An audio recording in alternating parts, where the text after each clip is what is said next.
ديدين ديرانيا عيد ما يدلكو ديرانيا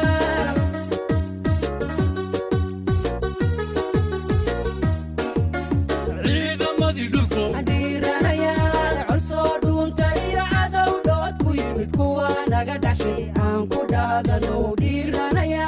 بعد يا بلبينك تمقشيو وحاتمي دارات كي ديلهم عيد ودشيو كي ودارتي قرنكوبا ديدين ديرانيا عيد ما يدلكو ديرانيا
xoogga dalka Soomaaliyeed waxaan idin leeyahay hambalyo idinka xaasaskiina caruurtiina hambalyo sanad guuradaas 61aad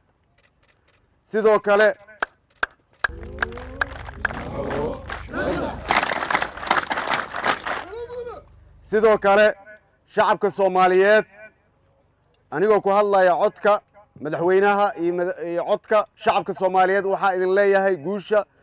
qiimaha leh ee aad ka soo hoydeen dagaalkii maalin dhaweed idin dhaxmaray idinka iyo cadowga ummadda Soomaaliyeed waa ku mahadsantihiin guusha aad gaarteen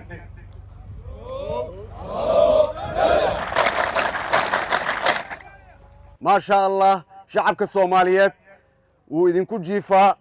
إذنك أياه قبات إذنك أياه دفاع وحا إذن ليا هاي همبليو همبليو همبليو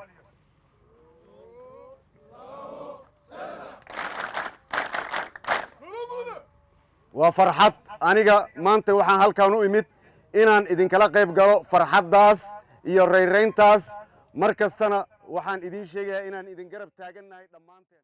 xaqiiqdii maanta farxad ayay ii tahay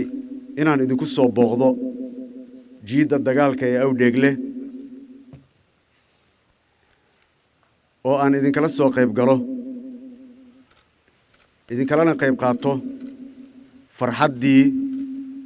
iyo guushii aad ka gaarteen cadowga ummadda Soomaaliyeed جد iyo jihadidka ah xaqiiqdii waajib wadaninimo Soomaalinimo islaamnimo ayaad gudateen oo dalkiina ayaad difaacdeen ilaahayna garabkoodu wuu ka baxay kuwa xaq u socon waxaan idin leeyahay guul hambaliyada maanta oo ah 12kii أبريل ولقى جوجو كوي اللي جوردي إذن كحوجة ذلك الصوماليات همبليو إذن كيردمان ريرهنا قيسكينا الذين همبليا يا إذن لا يهاي حقيقة وحن صوت تيمانة وزيرة دعافمات صوت أن أصوتينا وحكى لماها أنا جو باهيدينا كالدوان ويجوه الرئيس من دعافمات أيان ربينا إنه ذكوا عرقته ونسوا قربته سيد وقول أقصيها بدن باهيها كلا أجره ويكملت هاي دبوها بين تمر ريفومك هي مشارات كنا عيدا كعصب حوجا أيان صار دونا إن شاء الله مركان كنا مجال مقدش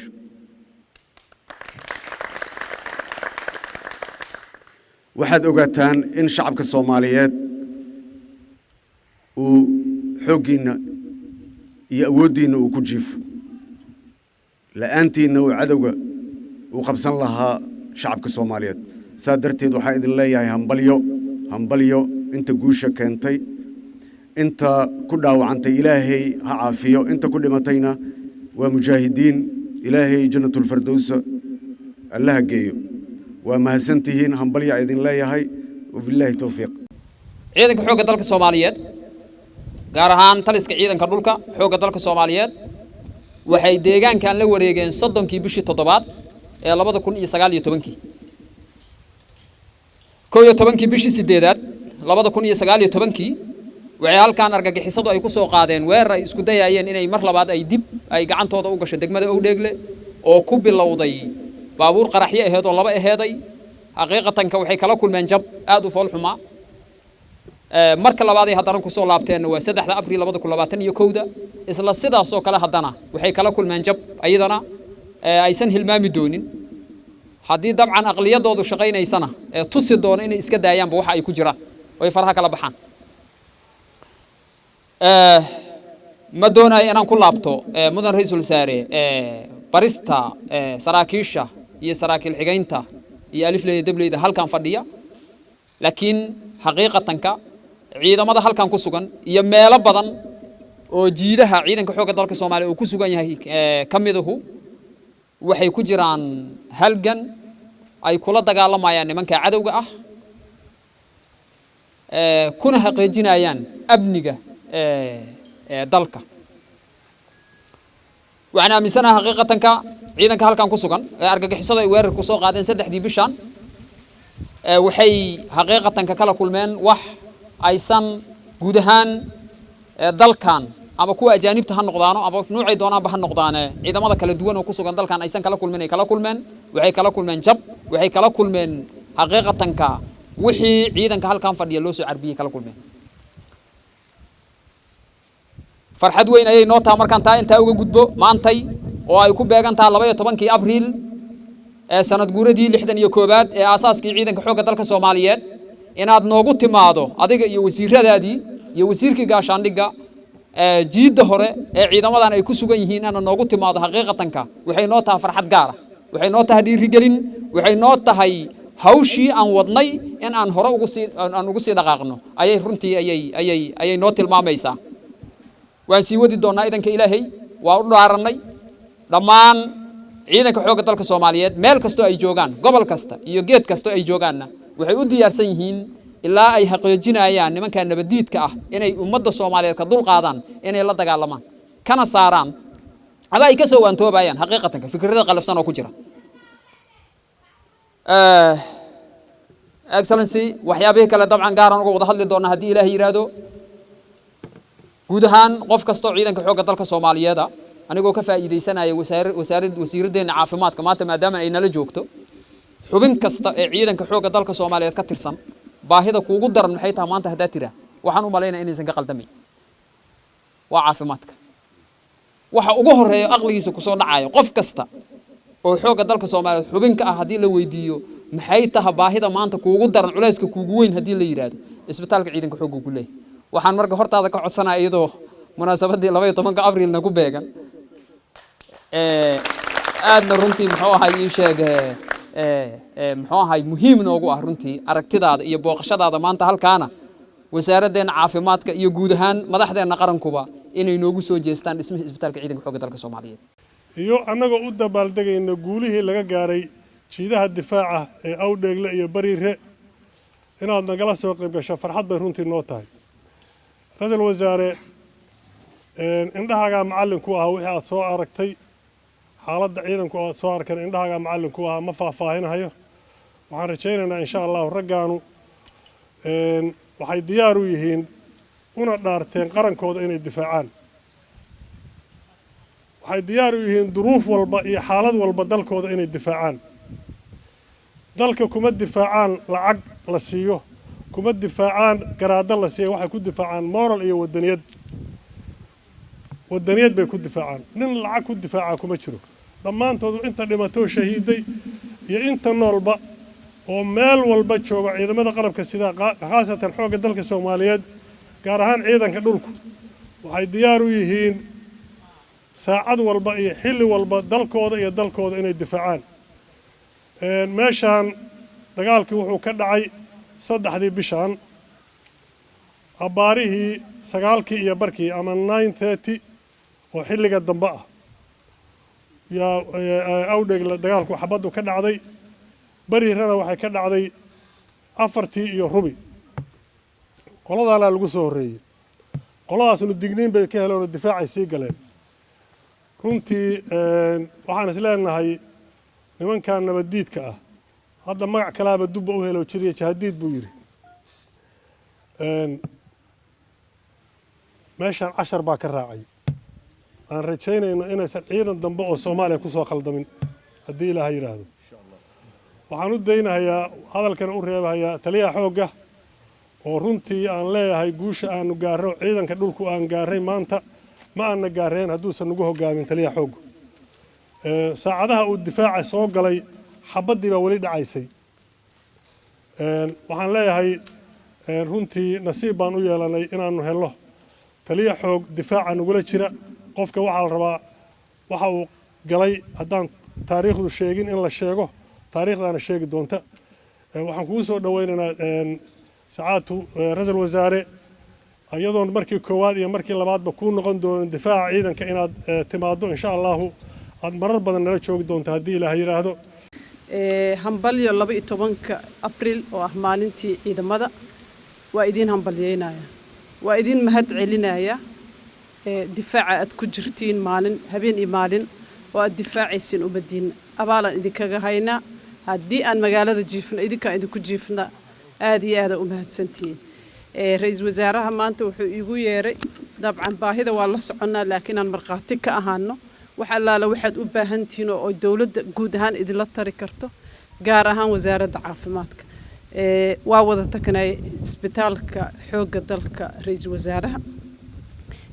waxaan isku dayaynaa insha allahu tacaala meel allaala meeshaan geli karno sidii xooggeenna aan isugu geyn lahayn in isbitaalkaas